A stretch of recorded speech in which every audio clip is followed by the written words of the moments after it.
Okay student, लिखिए।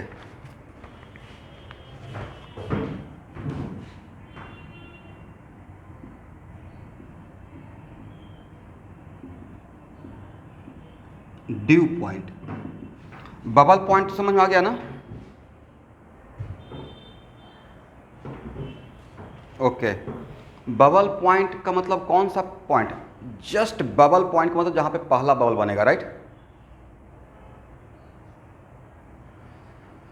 तो it is very important to note that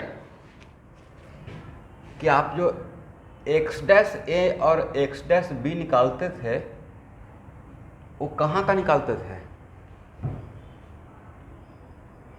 x dash ए और X dash B, right? तो ये अगर आपसे पूछा जाएगा find out the mole fraction in first bubble, तो वो उसका मोल फ्रैक्शन है, ठीक है स्टूडेंट? इतना क्वेश्चन में डिस्क्राइब नहीं किया जाएगा। और it is very important to note that कि फर्स्ट बबल, एक ही बबल बना है, तो after forming the only one bubble, first bubble, liquid के मोल फ्रैक्शन पे फर्क पड़ेगा या मोटा मोटी वही रहेगा? सर एक पहला बबल ही तो बना है, राइट? तो ऑलमोस्ट वही रह जाएगा। वजह सर इसका प्रॉब्लम सॉल्व करने के टाइम पे तो हम लोग जो लिखते हैं, यहाँ देखिए आप ये लिखते हैं ना, P A by X not A P not A, right? अब plus X not B P not B, तो उसमें वैल्यू तो लिक्विड का ओरिजिनल मोल फ्रैक्शन का ही लेते हैं जिसको लेकर काम कर रहे हैं, राइट? तो एक्चुअल में लॉजिकल सही भी है कि सर एक ही बबल बना है, सो लिक्विड जितना था उतना ही रह गया है अभी तो। हाँ, जब इक्विलिब्रियम मेंटेन रहता तो डिस्टर्ब हो जाएगा, बट फर्स्ट बबल बनने just after forming the first bubble mole fraction of liquid is as it is. तो सर जो आप बोलते हैं कि मोल फ्रैक्शन लिक्विड में घट जाएगा, वो किस टाइम का बोलता हूँ? जब इक्विलिब्रियम मेंटेन हो जाएगा, ठीक है? नेक्स्ट, अब देखिए स्टूडेंट, हम लोग क्या कर रहे थे कि सर हम लोग प्रेशर बहुत हाई किए थे, धीरे धीरे डिक्रीज कर रहे थे, जहाँ पे फर्स्ट बबल बना था वहाँ पे रुके थे। बट अगर प्रेशर को और डिक्रीज किया जाए तो एक्चुअल में लिक्विड को वेपर में जाने से कौन रुकता है? लिक्विड के ऊपर के सरफेस पे जो प्रेशर क्रिएटेड रहता है वो उसको अपोज करता है, राइट? इसके अपर सरफेस पर अगर प्रेशर कम करेंगे तो वेपर बनने का चांस कम होगा या और ज़्यादा हो जाएगा? और ज़्यादा हो जाएगा, correct? This is the reason ना कि हम लोग पेट्रोल को एकदम बिल्कुल टाइट सील्ड में रखते हैं, ऐसे ओपन करके छोड़ दें तो सारा वेपर में उड़ जाएगा, करेक्ट? इसका मतलब है कि as pressure gradually more and more decreases, तो इसका वेपर बनने का चांस और ज़्यादा रहेगा। और भी प्रेशर कम करेंगे तो वेपर और ज़्यादा बनेगा, और कम करेंगे तो और ज़्यादा बनेगा, राइट? इसका मतलब एक ऐसा मिनिमम प्रेशर आएगा जहाँ पे लिक्विड बचेगा ही नहीं। Almost all liquid converted to what? Vapour, correct? Almost all liquid, और सिर्फ वैसा टाइम का, वैसा प्रेशर का या वैसा टाइम का मैं वेट कर रहा हूँ जिस टाइम पे सारा लिक्विड वेपर में चला गया। बस जो होता है ना बॉटम में जो लिक्विड बस लगा हुआ है, ग्लास में से पानी पीते हैं तो कैसे लास्ट में नीचे ऐसा थोड़ा कि पूरा एकदम एक एक पार्टिकल को सक करता है, ऐसा तो करते नहीं हैं, थोड़ा लगा हुआ रहता है पानी लिक्विड, राइट? कुछ भी अगर लिक्विड पीते हैं तो भाई बॉटम में थोड़ा तो लगा रहेगा, ड्राई थोड़े हो जाएगा ऑल ऑफ सडन। तो जो लास्ट में यहाँ लगा रहेगा उसको बोलेंगे last trace of liquid, last trace of liquid. और यहाँ पे जिस टाइम पे पहला बबल बना है तो वहाँ बोलेंगे फर्स्ट ट्रेस, मतलब ये अपर ट्रेस ऑफ लिक्विड है, राइट? तो लास्ट ट्रेस ऑफ लिक्विड जब बचता है तो उस टाइम पे almost all liquid converted into vapour, right? Almost all liquid converted into vapour. तो सारा का सारा लिक्विड जब वेपर में ही चला गया तो नहीं लगता कि यहाँ पे जितना नंबर ऑफ मोल ए और बी का लिक्विड में था वही सारा नंबर ऑफ मोल वेपर में है, अब लिक्विड बचा ही नहीं। जब लिक्विड बचा ही नहीं तो ड्यू पॉइंट पे mole fraction, it is very important to note that dew point पे मोल फ्रैक्शन वेपर में वही रहेगा जो बबल पॉइंट पे मोल फ्रैक्शन लिक्विड में था, राइट? दिमाग तोड़े, मैंने क्या बोला, बबल पॉइंट पे सारा का सारा लिक्विड बचा हुआ है, बस एक ड्रॉप गया है, एक बबल बना है, राइट। तो सारा नंबर ऑफ मोल तो लिक्विड में ही है, और वो सारा को ख़त्म कर दिया, वेपर में भेज दिया है। तो ड्यू पॉइंट का मोल फ्रैक्शन वेपर में और बबल पॉइंट पे मोल फ्रैक्शन लिक्विड में अलग रहेगा या सेम रहेगा? सेम रहेगा। लॉजिक हो गया ना, ये मैं नहीं बोल रहा, तो लॉजिक बोल रहा है, राइट। लिखिए लिखिए तो, on further decreasing the pressure, या आफ्टर बबल पॉइंट का बात मैं बोल रहा हूं, on further decreasing the pressure A point comes when almost all liquid has evaporated into vapor, when almost all liquid has evaporated into vapor, it means only the last drop, it means only the last drop of liquid remains.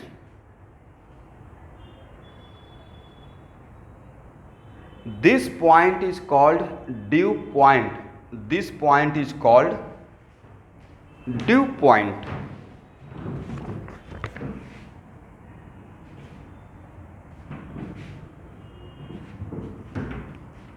This point is called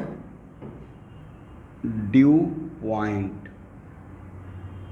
इसका मतलब eight due point सारा liquid vapour में चला गया, right.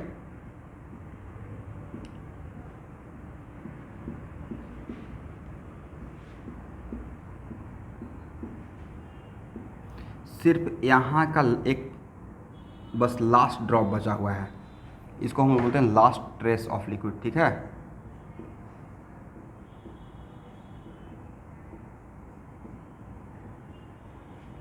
Last trace of liquid, correct. चलिए, तो sir इसको उल्टा भी तो सोच सकते थे हम लोग। आप इसको उल्टा ऐसे हम लोग बता सकते थे कि स्टूडेंट इस कंटेनर में सिर्फ वेपर है, ठीक है, क्या है, और यस सिर्फ vapour, not a single drop of liquid. और इसको लिक्विड में कन्वर्ट करने का वन ऑफ द तरीका ये भी तो होता है बाय इंक्रीजिंग द प्रेशर, दूसरा तरीका होता है by decreasing the temperature, right. एक तरीका by increasing the pressure liquefaction का। अब हम लोग इसका उल्टा ये काम कर सकते थे कि vapour all are super saturated vapour, मतलब वेपर के अलावा लिक्विड है ही नहीं, और तब प्रेशर को धीरे धीरे कम कर रहे हैं, एक और वेट कर रहे हैं किस प्रेशर पे पहला ड्रॉप बन के गिरता है।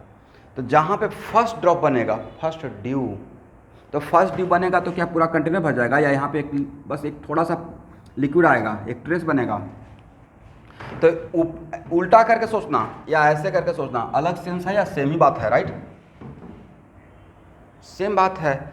इसका मतलब है कि उस पॉइंट को जहाँ पे बस लास्ट ड्रॉप बचा, लास्ट ड्रॉप है, चाहे वेपर से लिक्विड कन्वर्ट होने का प्रोसेस में या लिक्विड से वेपर बनने के प्रोसेस में, जहाँ पे लास्ट ड्रॉप रहेगा उसी पॉइंट को बोलेंगे ड्यू पॉइंट। कौन सा पॉइंट? तो मान लेते हैं कि यहाँ पे एक खास प्रेशर मिला जिसको हम लोग बोलते हैं ड्यू पॉइंट का प्रेशर। तो यहाँ पे ड्यू पॉइंट का प्रेशर या यहाँ पे ड्यू पॉइंट का प्रेशर डिफरेंट रहेगा स्टूडेंट या सेम ही रहेगा? सर सेम रहेगा, राइट। सर एक कुछ ऐसा ही बात आप कर रहे हैं कि मेल्टिंग पॉइंट और फ्रीजिंग पॉइंट बताइए, भाई सेम ही है ना, जाने का रास्ता उल्टा है, राइट। जब फ्रीज कर रहा है, जब हम लोग लिक्विड से सॉलिड में आ रहे हैं तो फ्रीजिंग बोलते हैं, और सॉलिड से लिक्विड में आता है तो मेल्टिंग बोलते हैं, करेक्ट। बट पॉइंट तो सेम है, लाइन टेम्परेचर का, राइट। ये कुछ ऐसा होगा कंडेंसेशन एंड वेपोराइजेशन, मतलब बॉइलिंग पॉइंट। चलिए, तो ये तो समझ में आ गया कि what the meaning of due point. Due point कहाँ पे? That minimum pressure at which almost all liquid converted into vapor and only the last drop of liquid remain, that point is called what? Dew point। और अगर due point मिलने के बाद भी अगर आपने प्रेशर को कम कर दिया तो क्या ये भी बचेगा? इसका मतलब beyond dew point it means what, beyond dew point no liquid remain, right. लिखिए beyond dew point no liquid remain, beyond dew point no liquid remain. ये थोड़ा कॉन्सेप्चुअल था स्टूडेंट। सबसे बढ़िया बात है कि इसमें आरसी मुखर्जी में भी इस पर 2 प्रॉब्लम दिया हुआ है। अब बड़ा बढ़िया प्रॉब्लम था। फर्स्ट टाइम तो मैं इस प्रॉब्लम को देखा था तो last trace of liquid, first trace of liquid, due point, bubble point, ये जानते थे बबल होता है, बट बबल पॉइंट कैसे हम लोग डिफाइन करेंगे। यहाँ तक हो गया। अब बताइए if pressure less than due point pressure, क्या लिक्विड होगा? ओनली वेपर होगा। नहीं बोला कीजिएगा भाई सब लोग, तभी तो समझ में आएगा। और जब ओनली वेपर होगा तो इसको हम लोग बोलते हैं सुपर सैचुरेटेड वेपर। क्या बोलेंगे? वेपर। और जब सिर्फ और सिर्फ लिक्विड था, not a single drop of, not a single drop of bubble था, तो उस टाइम पे प्रेशर क्या कम था या ज़्यादा किए हुए थे? तो if pressure greater than bubble point pressure, हम लोग प्रेशर कम कर रहे थे ना, जब प्योर लिक्विड था फिर प्रेशर कम करते चले गए थे, right. If pressure greater than bubble point pressure, तो क्या वेपर बनेगा? नहीं, तब वहाँ पे जो फॉर्म रहेगा ओनली लिक्विड रहेगा, तो इसको हम बोलते हैं सुपर कूल्ड लिक्विड। क्या बोलेंगे? Super cooled liquid. Correct student, यहाँ तक समझ में आ गया? बबल पॉइंट से ज़्यादा का प्रेशर अगर डेवलप कीजिएगा लिक्विड के ऊपर, सरफेस के ऊपर, तो not a single drop of bubble, not a single bubble बनेगा, ठीक है। और अगर ड्यू पॉइंट का प्रेशर से भी कम कर दिए तो वहाँ पे not a single drop of liquid रहेगा। तो सर अगर प्रेशर बबल पॉइंट के प्रेशर से कम लेकिन ड्यू पॉइंट के प्रेशर से ज़्यादा रहेगा, तब क्या बोलिएगा? तो भाई यहाँ पे फिर लिक्विड भी रहेगा और वेपर भी रहेगा, right. Mixture of both, correct. Due point पे पहुंचे ही नहीं। ड्यू पॉइंट क्या है? जब almost all liquid converted, but उस वहाँ पे गए नहीं, उससे थोड़ा प्रेशर ज़्यादा रखे, बबल पॉइंट से प्रेशर कम किए हुए हैं। इसका मतलब इस प्रेशर पे क्या रहेगा? तो इस प्रेशर पे कौन सा फॉर्म, इस प्रेशर पे कौन सा फॉर्म यूज करेगा? Only vapour, right. इस प्रेशर पे कौन सा करेगा? Only liquid. बट अगर दोनों का बीच का प्रेशर लेंगे तब क्या होगा? लिक्विड प्लस वेपर का मिक्सचर रहेगा। सब लोग समझ पा रहे हैं मैंने क्या बोला? प्लीज समझिए बातों को, ऑब्जेक्टिव है, ठीक है। यही डायरेक्ट ऑब्जेक्टिव आ जाएगा। ऐसा पूछा जाएगा if pressure lies between bubble point pressure and dew point pressure, then in the container कौन सा फॉर्म यूज करेगा? Only liquid form, only vapour form, या mixture of both, equilibrium maintain करेगा लिक्विड प्लस वेपर के बीच में, right.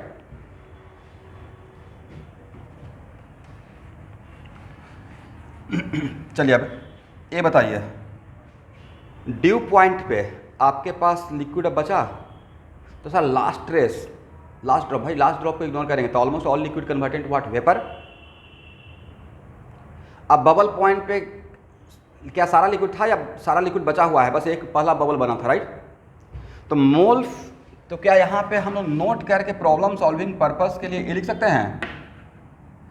Sir ये तो बिल्कुल उल्टा हो गया। मोल fraction of A and be in liquid at bubble point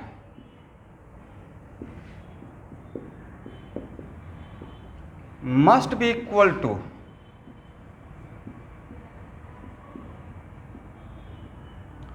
mole fraction of A and B in vapor at dew point. Is it correct?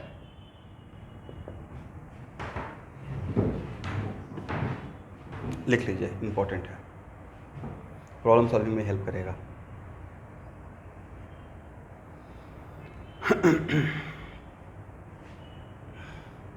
इसको हटाएं, ये आपका ऑब्जेक्टिव है बहुत, ये भी है, ये भी।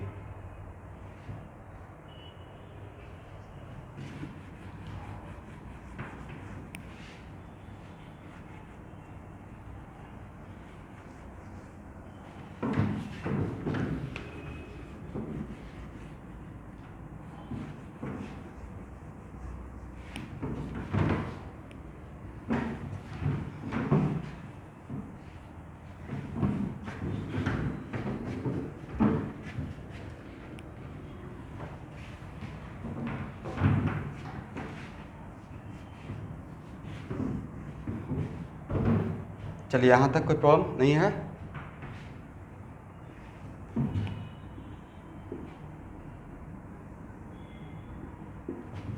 यहाँ देखिएगा स्टूडेंट,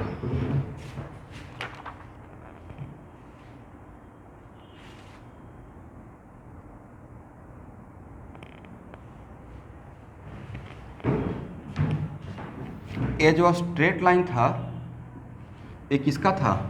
बबल पॉइंट का था ना। प्रेशर का लाइन है, ये प्रेशर का एक्सिस है। तो बबल पॉइंट सिर्फ एक होता है या हर कंपोजिशन का अलग अलग बबल पॉइंट? अब बबल पॉइंट से ज़्यादा प्रेशर क्रिएट कीजिएगा तो लिक्विड वेपर बनेगा। तो ये सारा जो जोन है, ये जोन, इस लाइन से ऊपर का जोन, इस जोन में pressure greater than bubble point pressure है। Is it correct? तो यहाँ इस लाइन से ऊपर का जो जोन रहेगा, ये पूरा जोन कौन सा लाइन से? इस लाइन से ऊपर का जोन है सुपर कूल्ड लिक्विड। क्या है? वेपर रहे, एग्जिस्ट करेगा ही नहीं। इस लाइन से ऊपर प्रेशर क्रिएट करते हैं तो there is no vapour exist, right? और एक vapour mole fraction in vapour phase का भी एक ग्राफ में ड्रॉ करके कल के क्लास में सिखाया था, राइट? तो एक्चुअल में ड्यू पॉइंट, तो सर आपने ऐसा ग्राफ क्यों ड्रॉ किया? मतलब ये पूछ सकते हैं ना कि ये किसका ग्राफ है। तो ये है मोल fraction of vapour versus total pressure graph. तो एक ग्राफ हम लोग एक इक्वेशन डेवलप किए थे, याद है? X dash A by P not A और X dash B by P not B और 1 by P T equal to X dash A by P not A. अब प्लस इसको 1 minus X dash A by P not भी लिख सकते हैं। इसको LCM ले लीजिए स्टूडेंट। एलसीएम क्या हो जाएगा sir? P not a into P not be. Is it correct?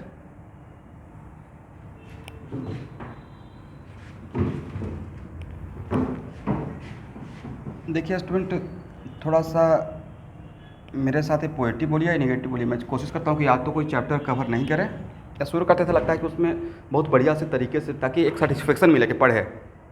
बाकी तो कॉलिगेटिव प्रॉपर्टी का आपके पास तो फार्मूला वगैरह सब कुछ होगा ही, ऐसा तो नहीं है कि नहीं है। बट चीज़ों को अगर सही से कवर करेंगे तो एक कॉन्फिडेंस रहता है, चाहे वहाँ से क्वेश्चन आए या नहीं। जैसे बायो में कैसे आप लोग, ऐसा तो नहीं कि सिर्फ एनसीईआरटी लेवल का नॉलेज होगा, इतना दिन से पढ़ रहे हैं तो कुछ तो हाई लेवल पे पढ़े होंगे। चलिए, तो X dash A P not B अब plus P not A minus P not A X dash A. चलिए एलसीएम क्या होगा, वहाँ पे कॉमन क्या ले लीजिएगा सर? एक्स डैश ए कॉमन ले लीजिए, राइट?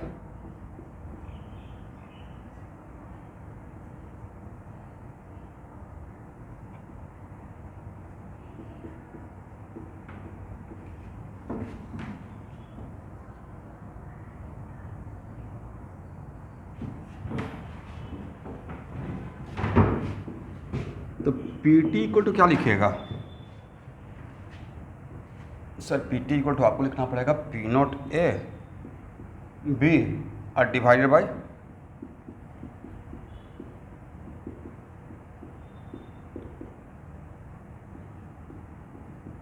करेक्ट ना? अब अगर एक्स डैश ए का वैल्यू 0, तो एक्स डैश ए का वैल्यू 0 मतलब ये नॉन वोलेटाइल है या ये है ही नहीं लिक्विड में? तभी जीरो ऐसा हो सकता है। तो एक्स डैश ए का वैल्यू जीरो, तो बचेगा क्या, कट कुट के P not B, pure liquid B का। और अगर एक्स डैश ए वन मतलब बी नहीं है, तो ये बात समझ में आ गया।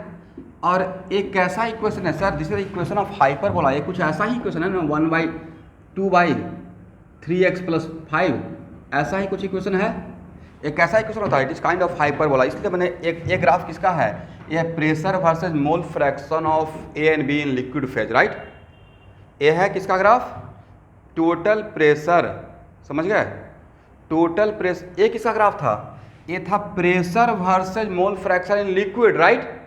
सुरैया सर ध्यान से समझिएगा, ये है total pressure versus mole fraction इन, तो वो था straight line. But total pressure versus mole fraction of A in vapour अगर ड्रॉ करेंगे तो स्ट्रेट लाइन या it is kind of hyperbola. तो उस इक्वेशन की हेल्प से मैं कल के क्लास में बताया था कि ऐसे ड्रॉ करेंगे, ठीक है। ऐसा लगेगा ना कि सर क्यों ऐसे ड्रॉ कर दिए, राइट। मैं बोला था रट जाइए, बट आज मैंने उसको बता दिया कि देखिए ऐसे इसलिए ऐसा हो रहा है। तो ये तो समझ में आ गया कैसा ग्राफ होगा। चलिए अब नेक्स्ट क्वेश्चन है कि ये जो लाइन है ये है pressure versus mole fraction of A. तो एक्चुअल में इस लाइन से नीचे अगर कोई प्रेशर क्रिएट करते हैं, ये वाला जोन, ये जो लाइन है ना, ये बाउंड्री, इसके बीच यहाँ पे प्रेशर रहेगा, तो वो इससे कम का प्रेशर।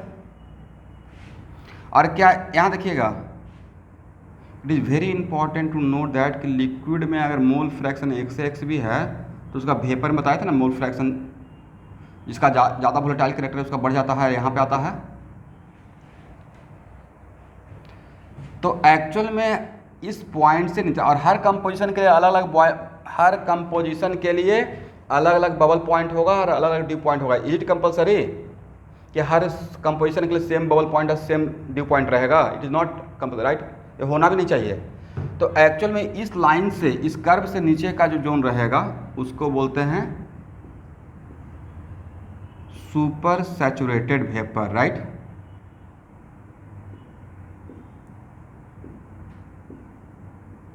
और इस लाइन से ऊपर क्या रहेगा, सुपर कूल लिक्विड। और इसमें इसका मतलब ये पूरा जोन है सुपर कूल लिक्विड का, ठीक है। और इससे नीचे का सुपर सैचुरेटेड वेपर का। और इसके बीच में क्या एग्जिस्ट करेगा सर, इसके बीच में इस स्ट्रेट लाइन, यस, लिक्विड अब प्लस वेपर का ये जोन है, समझ गए student. There is only 5% possibility in NEET exam की इतना डेप्थ में आपसे पूछा जाएगा, ठीक है। बट मैं एक कॉमन क्लास है और इंजीनियरिंग के भी बच्चे हैं कुछ, तो वहाँ पे आ सकता है। और आप भी अगर सीख लीजिएगा तो खराबी तो करेगा नहीं। ऐसा ही डायग्राम आ गया, ये बबल पॉइंट है, ड्यू पॉइंट का कर्व है, और इसके बीच में क्या रहेगा, तो लिक्विड प्लस वेपर रहेगा, करेक्ट ना।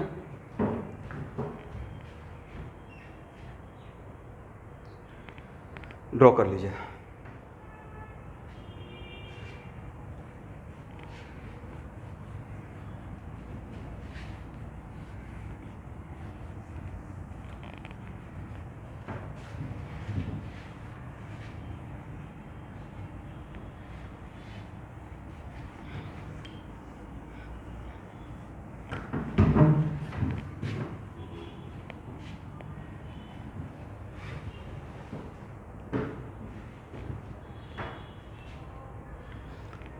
चलिए यहाँ तक तो समझ में आ गया। अब एक प्रॉब्लम आपको भेजा है स्टूडेंट, उसको ट्राई कीजिए। 5 मिनट आप ट्राई कीजिए, उसके बाद मैं सॉल्व करूँगा। तो डायरेक्ट मैं सॉल्व कर दूंगा तो दिमाग आपका ओपन नहीं होगा। इसे 5 क्वेश्चन है ना,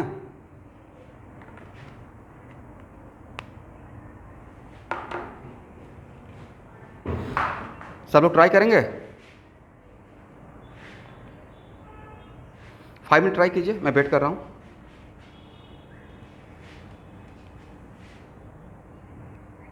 बन गया?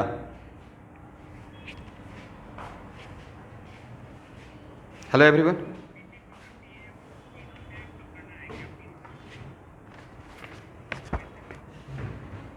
देखिए क्वेश्चन में क्या लिख लिया है ना, क्वेश्चन में दिया हुआ था कि a liquid mixture of benzene and टॉलिन compose of 1 mole of benzene and 1 mole of टॉलिन in the pressure over the mixture at this at 300 Kelvin is reduced at what pressure does the first bubble form। तो student जो हम लोग PS निकालते हैं ना, उसमें जो original रहता है मोल फ्रैक्शन लिक्विड का, जो ओरिजिनल मोल फ्रैक्शन के साथ आप काम स्टार्ट किया उसी को लेते हैं, राइट। बबल पॉइंट पे जो प्रेशर रहता है उसमें हम लोग तो बताए थे कि लिक्विड का वो एकदम बिल्कुल सेम रहता है, लिक्विड का मोल फ्रैक्शन चेंज नहीं होता क्योंकि एक ही बबल बना है, राइट।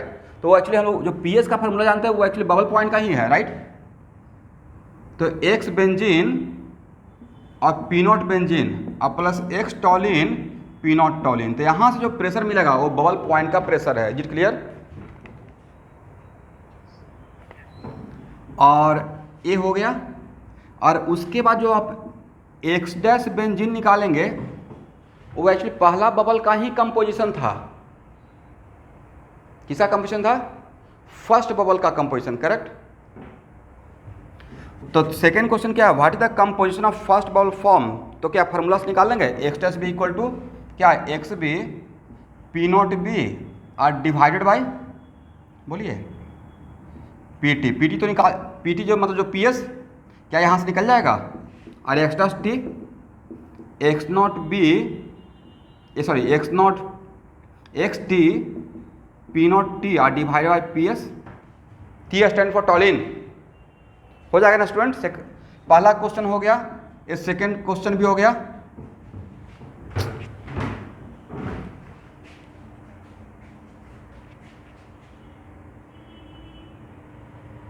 हेलो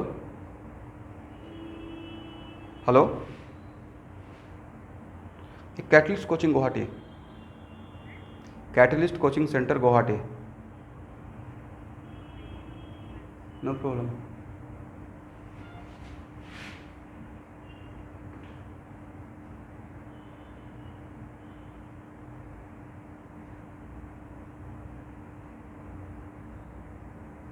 हेलो स्टूडेंट, एक कॉल आ गया था इसी मोबाइल पे। चलिए, तो फर्स्ट क्वेश्चन तो बन गया, सेकंड क्वेश्चन भी बन गया। अब सी में क्या है, हो गया ना, फर्स्ट एंड सेकंड।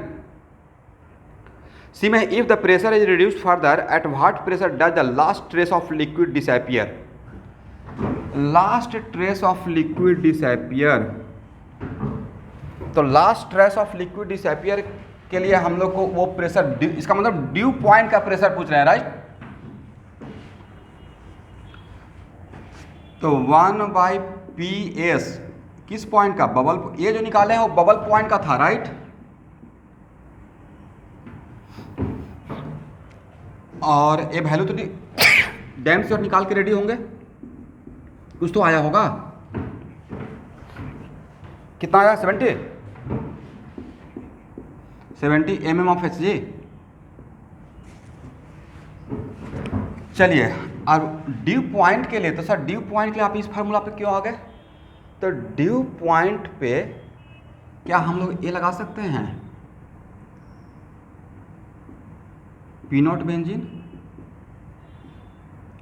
और एक्स डैश टॉलिन, और ड्यू पॉइंट का मोल फ्रैक्शन, ड्यू पॉइंट का मोल फ्रैक्शन वेपर में और बबल पॉइंट का मोल फ्रैक्शन लिक्विड में अलग रहता है या सेम रहता है। यस, इसलिए क्या यहाँ पे X dash B equal to 1/2 लिख सकते हैं, और X dash D equal to भी 1/2।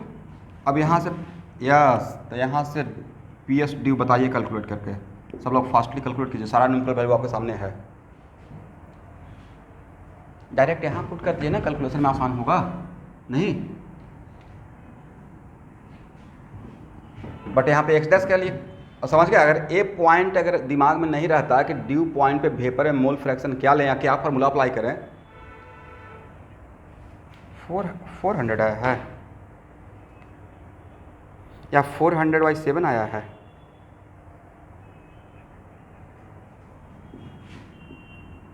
Four 400/7 mm of Hg।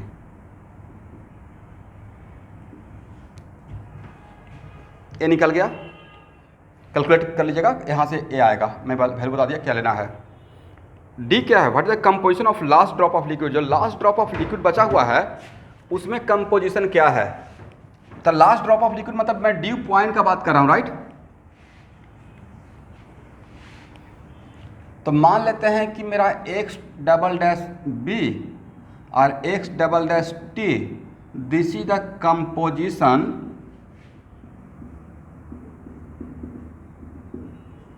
Of last drop. Is it clear. तो क्या ये लिख सकते हैं P A equal to P A. भाई रॉल्स लॉ तो ऑलवेज अप्लाई होता रहेगा ना, डाल्टन्स लॉ और रॉल्स लॉ। तो P A equal to P A, तो क्या एक्स डबल डैश बी और पी नॉट बी ये रॉल्स लॉ से, और एक्स डैश बी और एंड पी एस। अब पी एस मतलब किस पॉइंट का सर, ड्यू पॉइंट का प्रेशर, राइट, क्योंकि लास्ट ड्रॉप का मतलब ड्यू पॉइंट का प्रेशर हो गया, total pressure, right, that is called due point pressure. और एक्स डैश बी का वैल्यू तो पता है, एक्स डैश बी का वैल्यू कितना है ड्यू पॉइंट पे वेपर में, हाफ ना। तो क्या यहाँ से एक्स डैश बी निकल जाएगा sir, X double dash B equal to X double dash B क्या माने हैं, composition in last drop, right. चलो बोलिए भाई, तभी तो सॉल्व करूँगा। इतना बढ़िया क्वेश्चन है और चुपचाप सब लोग हैं, पी एस ड्यू और divide by P not be, solve करके बताइए तो।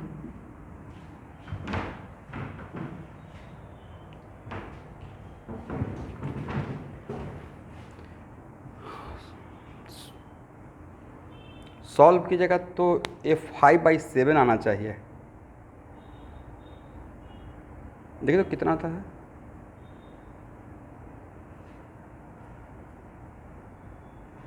सॉरी, सॉल्व कीजिएगा तो ये 2/7 आना चाहिए।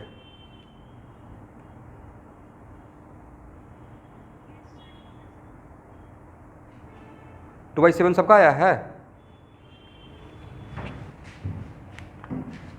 यहाँ देखिए, it is very important to note, ये बड़ा इंटरेस्टिंग आप देखे होंगे सर। फर्स्ट बबल में जो बेंजीन, फर्स्ट बबल में बेंजीन का जो कंपोजिशन हम लोग निकाले थे क्वेश्चन नंबर बी में, वही कंपोजिशन बेंजीन का लास्ट ड्रॉप ऑफ लिक्विड में मिला, राइट, करेक्ट ना। फर्स्ट बबल में जो कंपोजिशन रहेगा बेंजीन और टॉलिन का, same composition last drop of liquid में बचा हो रहता है, करेक्ट। ये मैं नहीं बोल रहा हूँ, कैलकुलेशन करके आप देख रहे हैं। तो इसको नहीं लगता कि एक थ्योरी टाइप से हम लोग, जैसे मैं तो इसको रट जाऊँगा कि फर्स्ट बबल में ए और बी का composition, last drop of liquid में ए और बी का कंपोजिशन सेम रहता है, राइट। अब फर्स्ट बबल बनने के बाद लिक्विड में जो कंपोजिशन रहता है और ड्यू पॉइंट पे वेपर में कंपोजिशन, वो बिल्कुल डिट्टो सेम रहता है, करेक्ट। तो ये हम लोग ऑब्जर्व किए, ठीक है, हो गया ना। तो आप क्या टॉलिन का भी निकाल लेंगे, तो सर टॉलिन का भी तो वही रहेगा, सेम रहेगा, राइट।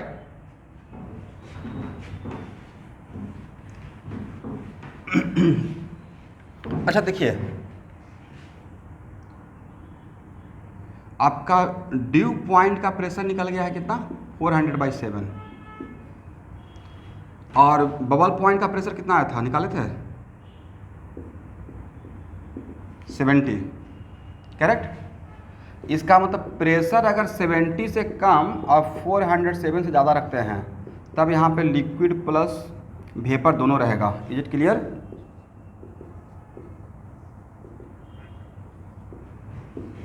लेकिन अगर प्रेशर को 70 से ज़्यादा रखिएगा, सुपर कूल्ड लिक्विड रहेगा, वेपर बनेगा ही नहीं, करेक्ट। और अगर प्रेशर को 407 से कम कर दिया और भी, तब क्या रहेगा, सुपर सैचुरेटेड वेपर, तो लास्ट ट्रेस भी नहीं बचेगा, करेक्ट ना।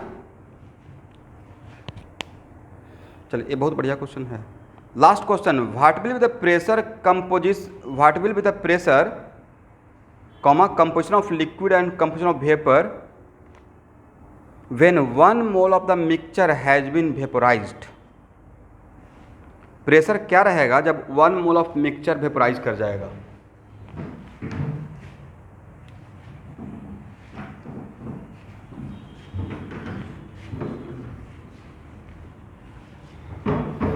तो बेंजीन और टॉलिन का कितना कितना मोल लिए हैं? 1 मोल ना।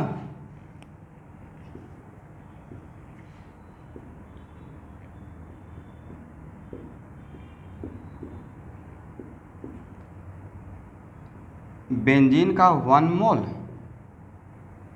और टॉलिन का भी 1 मोल, बट मिक्सचर में जाना कितना है? 1 मोल, राइट। तो मान लेते हैं भाई यहाँ से x गया, तो यहाँ से 1 माइनस x जाना पड़ेगा ना, क्योंकि दोनों मिलाकर 1 होना है। Is it clear?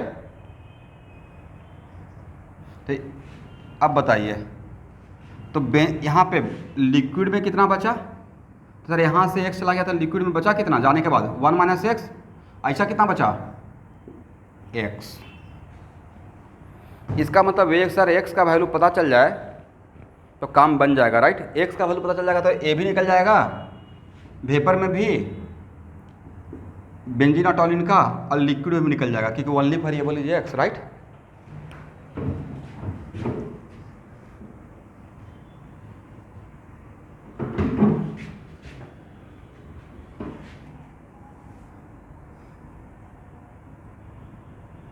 चलिए, तो यहाँ पे P A equal to P A कर सकते हैं,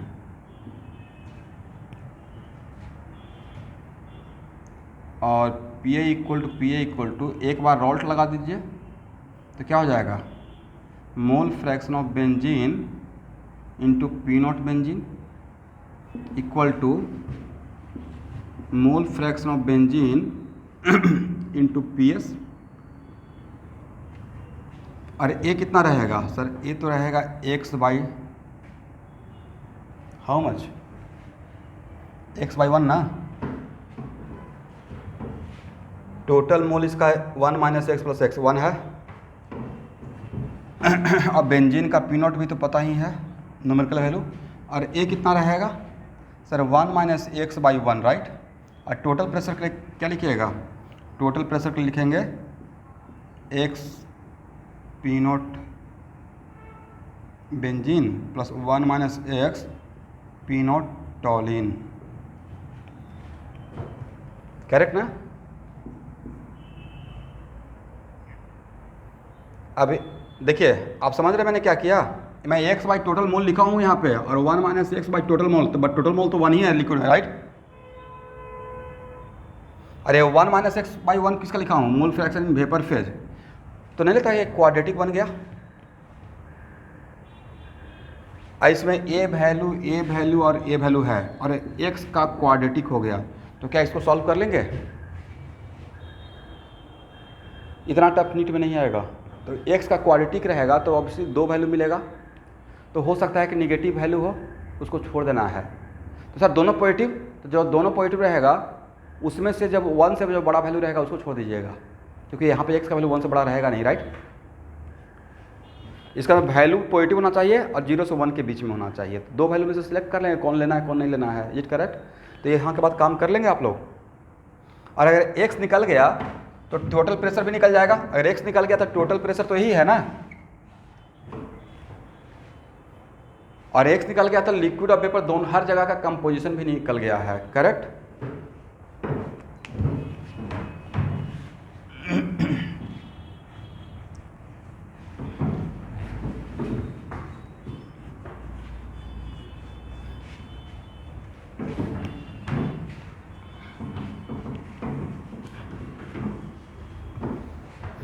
चलिए,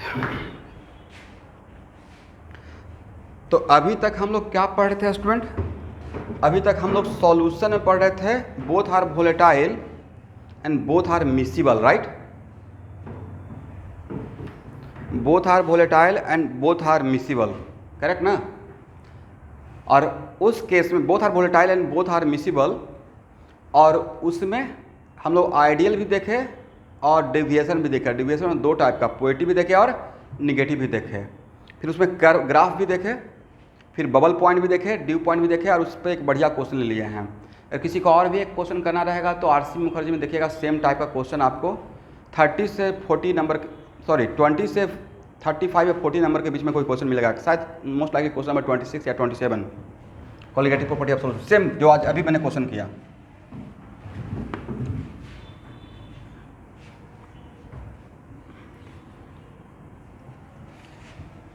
अब लिखिए, if liquids, if solute and solvent both are volatile but both are completely immiscible,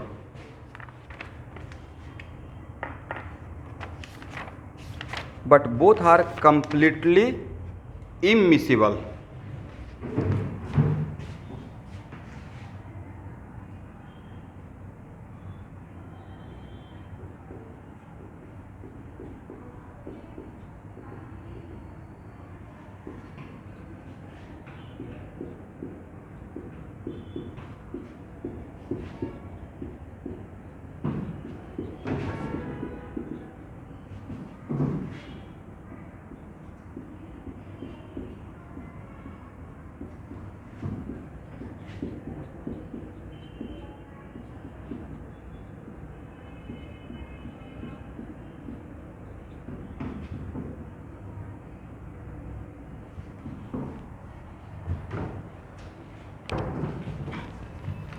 लिखिए। देखिए अब स्टूडेंट बात ऐसा है कि एक कम्प्लीटली वाला चीज़ एक्चुअली कुछ ऐसा होता नहीं है। अगर कोई बोले नहीं दो लिक्विड को मिलाएंगे कम्प्लीटली इमिसिबल रहेगा, फॉर एग्जांपल वाटर में क्रेसन ऑयल डाल दे, राइट, एक है हाईली पोलर, दूसरा क्या है नॉन पोलर, तो क्या वाटर में क्रेसन ऑयल डालने के बाद और घुमाने के बाद ऑब्वियसली क्रेसन ऑयल ऊपर आ जाएगा, वाटर नीचे हो जाएगा due to density difference, miscible नहीं है।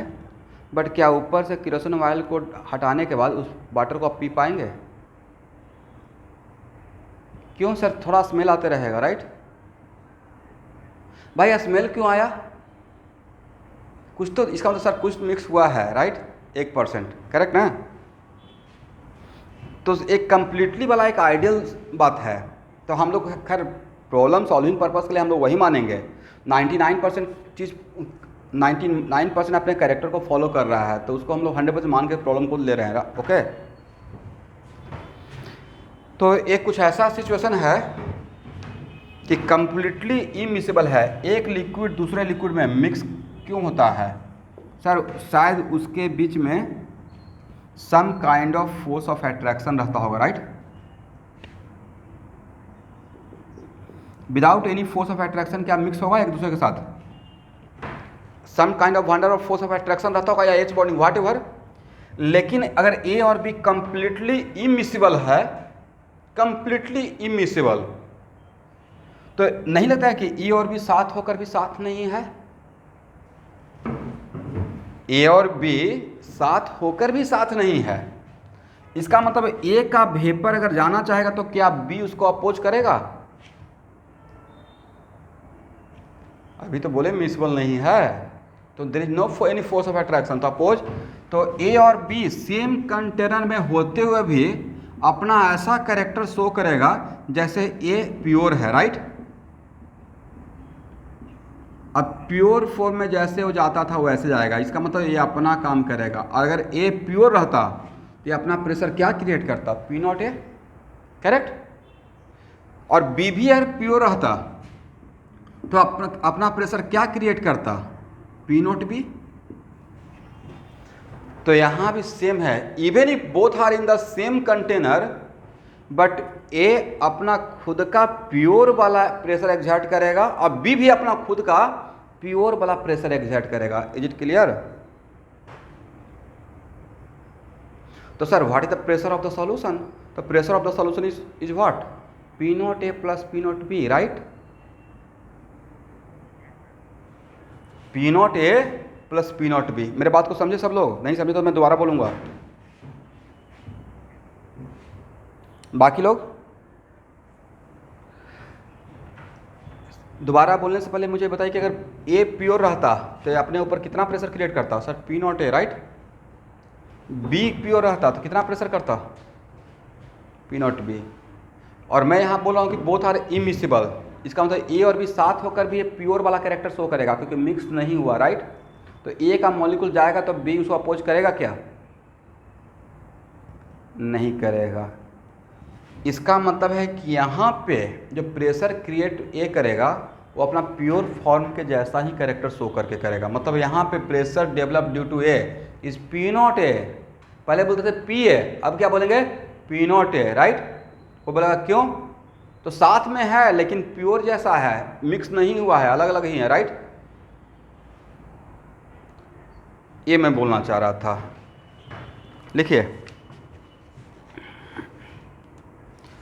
पहला पॉइंट बनाएगा, for mixture of two completely immiscible liquid, for mixture of two completely immiscible liquid, each liquid exerts its own vapor pressure, each liquid exerts its own vapor pressure, comma, independent of other, independent of other, and the total vapor pressure and the total vapor pressure is the sum of separate vapor pressure and the total vapor pressure is the sum of separate vapor pressure of two components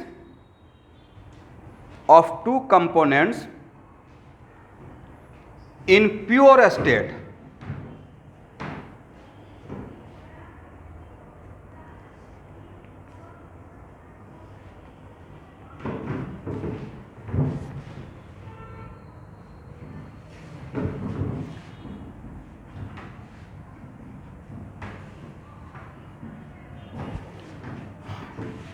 तो यहाँ पे क्या हो जाएगा student? इसका मतलब total pressure क्या रहेगा? P not A plus P not B, correct. और according to Raoult's law P A equal to आप कितना लिखते थे?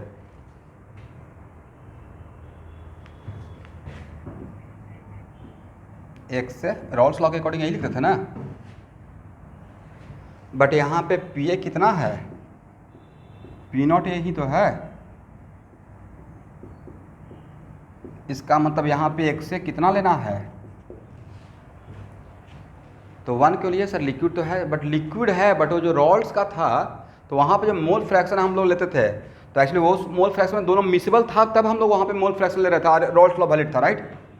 अब यहाँ पे रोल्स लॉ लगाएंगे, बट यहाँ पे P A equal P not A एक्सेल किए हैं और पी ए क्या है? पी नॉट ए के बराबर है, मतलब एक्स यहाँ पे कितना ले है? इसका मतलब इसका ए और बी मिक्स होते हुए भी इसका प्योर फॉर्म के जैसा बिहेवियर शो कर रहा है, राइट।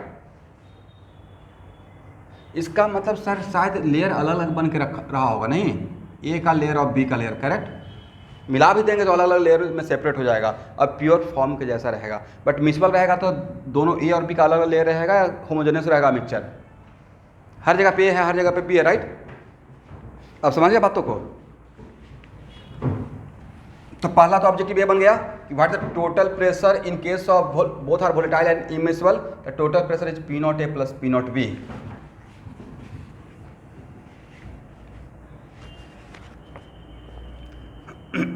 चलिए,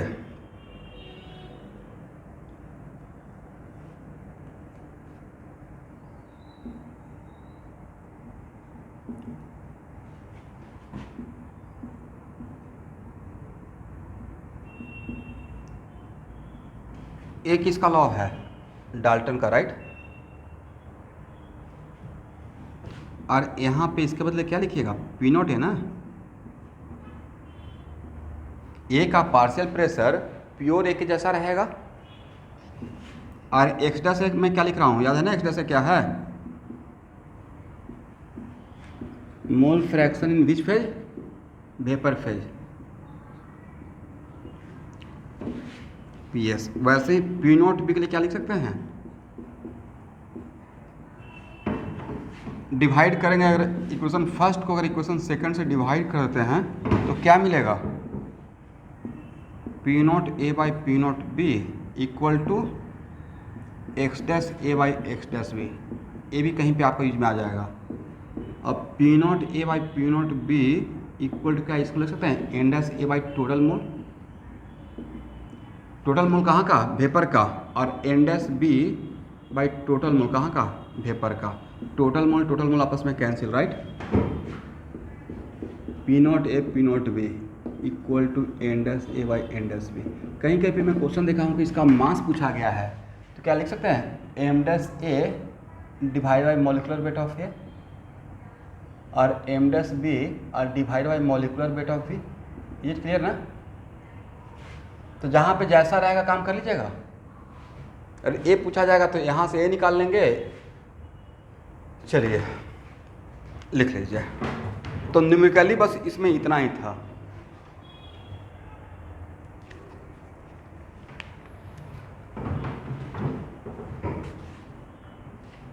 अब हेडिंग बनाइए, इसी में अभी ख़त्म नहीं हुआ है।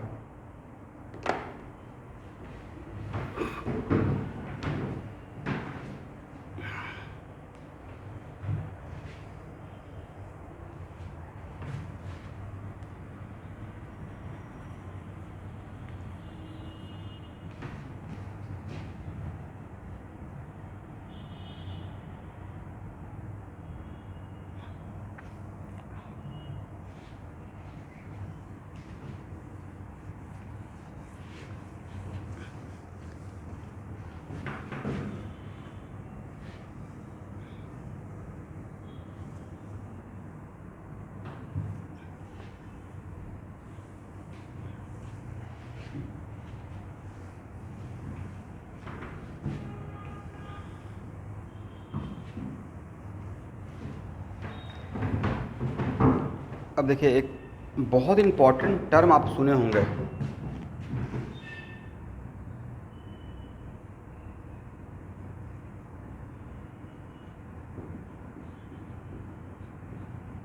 Steam distillation. समझे student?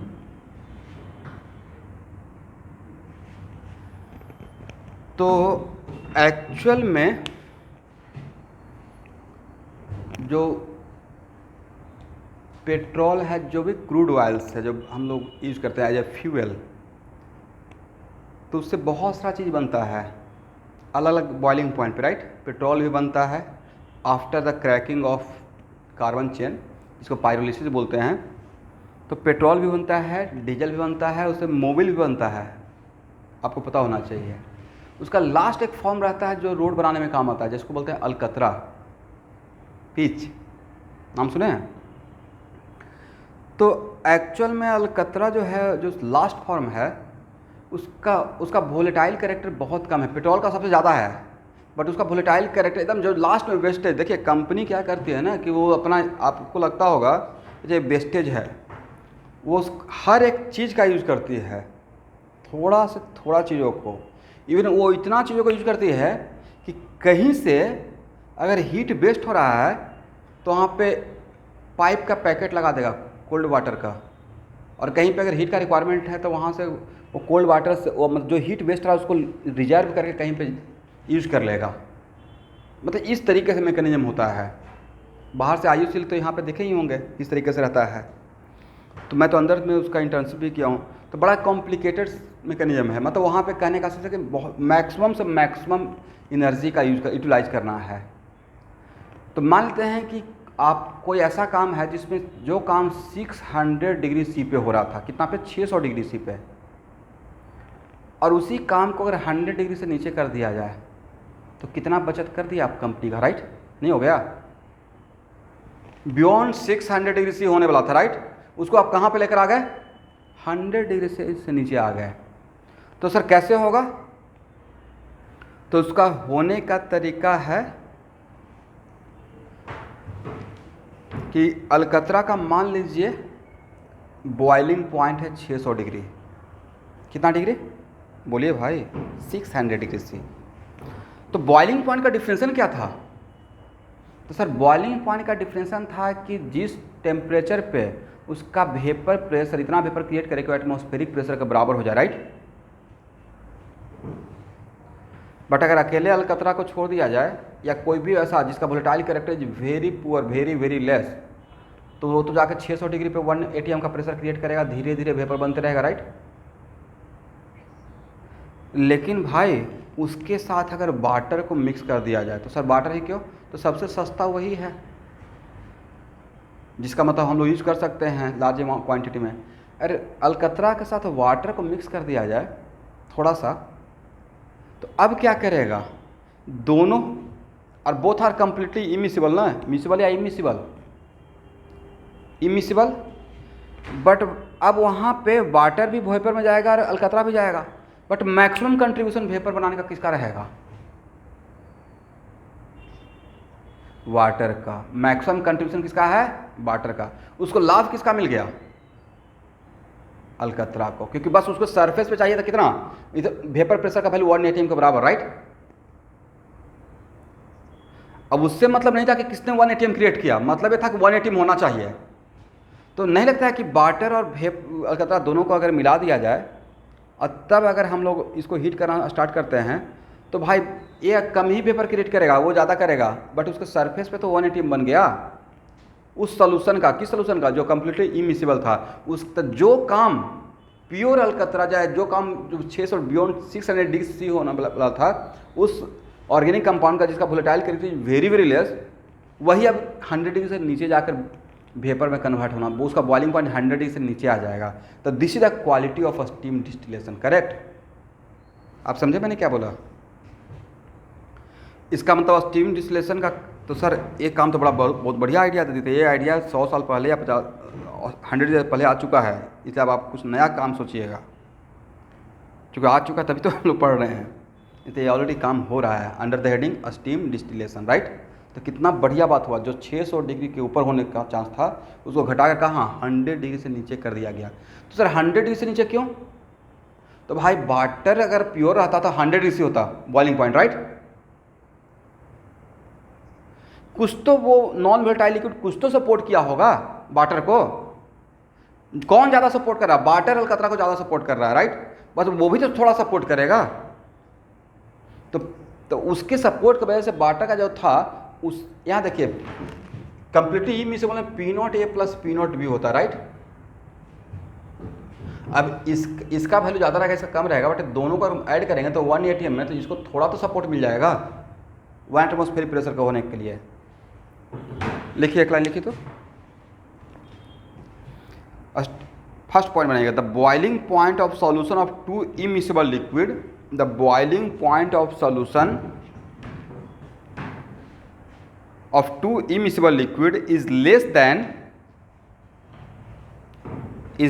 than the individual boiling point of both liquid. The boiling point of a solution of 2 immiscible liquid is less than the individual boiling points of both liquid.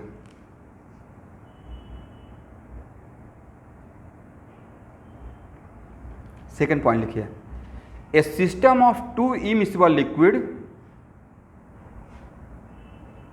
A system of 2 immiscible liquid will boil when the total vapor pressure is equal to, will boil when the total vapor pressure is equal to the atmospheric pressure, full stop. The boiling point of the mixture, the boiling point of the mixture is lower than, the boiling point of the mixture is lower than that of either constituent, that of either constituent.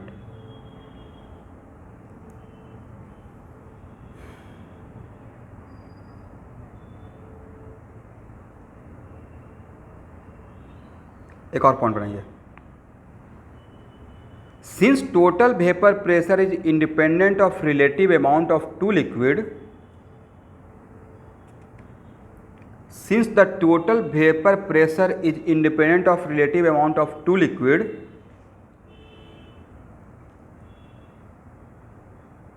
एक minute रुकिए student, मैंने ऐसा बात क्यों बोला कि independent of relative amount of two liquid? Sir immiscible है तो लिक्विड में तो मोल फ्रैक्शन दोनों का जब निकालते हैं तो 1:1 ही तो होगा, राइट? अभी तो जस्ट प्रूफ किए थे ना। यहाँ पे P A equal to Raoult's laws लिखे थे पी नॉट ए एक्स से, और पी ए का वैल्यू तो पी नॉट ए के बराबर ही रखना था, राइट? अपना खुद का प्रेशर क्रिएट करेगा। तो यहाँ से एक से कितना हुआ 1, इसका मतलब मोल फ्रैक्शन 1 है तो इसमें इसका अमाउंट से तो इंडिपेंडेंट हो गया। अगर मोल फ्रैक्शन पे फर्क पड़ता, इसका मतलब ये तो प्योर अपना 1, अब प्योर का फॉर्म जैसा x से इक्वल टू 1 मतलब प्योर फॉर्म, तो इसका कितना अमाउंट ले रहे हैं उससे कोई मतलब नहीं रहेगा। जहाँ पे मिसिबल था उसका वहाँ पे उसका अमाउंट से बनता था, मोल फ्रैक्शन पे फर्क पड़ता, राइट? कि ए का 2 मोल बी का 3 मोल, तो ए का मोल फ्रैक्शन कम बी का ज़्यादा, बट यहाँ पे कोई फर्क नहीं पड़ रहा है, समझे? लिख लीजिएगा, since the total vapour pressure is independent of the relative amount of two liquid, the boiling point comma and hence the composition of vapour and hence the composition of vapor and distillate will remain constant as long as the two layers are present, will remain constant as long as the two layers are present.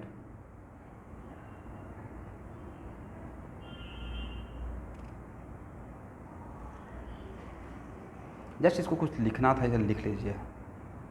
Last point, a liquid generally organic compound, a liquid generally organic compound that is immiscible with water, that is immiscible with water and that has higher boiling point than water, and that has higher boiling point than water, can be boiled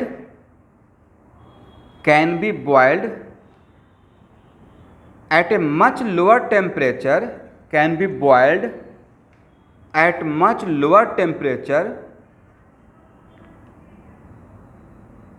by passing a steam through it, at much lower temperature by passing a steam through it. Full stop na. In this way the organic liquid can be purified, in this way the organic liquid can be purified from impurity using a steam distillation.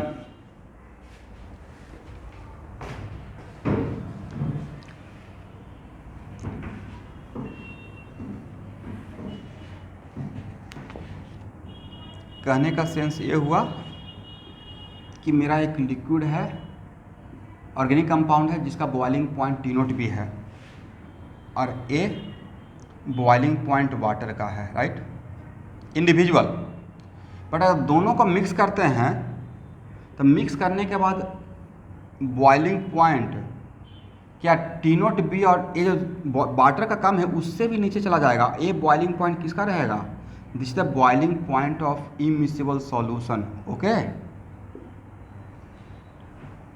तो this is the character of steam distillation. इससे help किसको मिल गया? इसको तो थोड़ा मिला but इसको बहुत ज़्यादा मिल गया, राइट? इसी के लिए तो काम कर रहे थे। तो आपसे इतना ही क्वेश्चन पूछा जाएगा स्टूडेंट।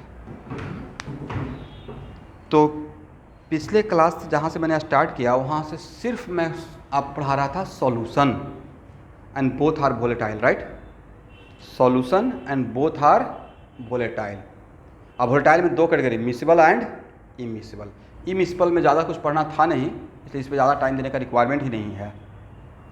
तो नेक्स्ट क्लास हम लोग पढ़ेंगे प्योर कॉलिगेटिव प्रॉपर्टी। और कॉलिगेटिव प्रॉपर्टी दो टाइप का, नॉर्मल एंड एबनॉर्मल। पहले नॉर्मल का काम कर लेंगे और फिर वांडा फैक्टर पढ़ाएंगे और वहाँ पे अब नॉर्मल डील करेंगे। करेक्ट ना? चलिए चैप्टर स्टार्ट होता है तो ख़त्म भी हो जाता है, और आपको क्लास असाइनमेंट जो दिए हैं उसमें 22 ही प्रॉब्लम लग रहा होगा, बट अपार्ट फ्रॉम 22 मैं खुद से अलग से ले रहा हूँ प्रॉब्लम, ठीक है। ऐसे में जनरली जो रेगुलर क्लास रहता है उसमें 2 क्लास असाइनमेंट देता हूँ, बट इस 22 प्रॉब्लम बनाते बनाते ही मैं इतना सारा बात बोल दूंगा कि उससे आपका मेडिकल का जो क्लास भेजें कि नहीं, क्वालिटेटिव का क्लास असाइनमेंट, होम असाइनमेंट, तो वहाँ का सारा क्वेश्चन और क्वेश्चन बैंक का भी बन जाएगा। 200% गारंटी है, पक्का बन जाएगा, घबराइए मत। बहुत बढ़िया 22 ही है, लेकिन अच्छा प्रॉब्लम ले लिया है वहाँ पर, ठीक है। Thank you. उसके बाद तो इलेक्ट्रो